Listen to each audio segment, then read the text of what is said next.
சொல்லிட்டே வந்தா பாப்பா அழுகவே மாட்டேன். இந்த பக்கம் இது திரும்பி நானும் ஃபுல்லா அழுவானி எனக்கும் பயந்தாங்க எல்லாரும். அப்படியே இருக்கமா தாத்தா வர பயப்பட்டேன். ஆச்சு போறோம்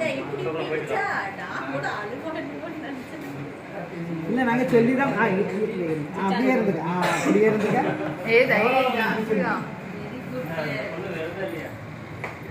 ரெண்டு கல்கட்டு கூட சாமி குழந்தை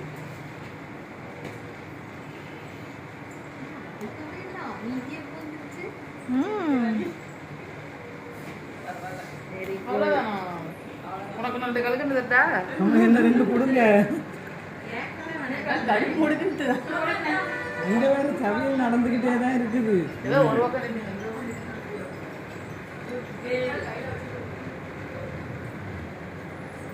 வலிக்குதுன்னா சொல்லுதவங்க தாத்தாவை அடிச்சிருவோம். கையில வச்சுக்க எல்லாத்துக்கும் சூப்பர்.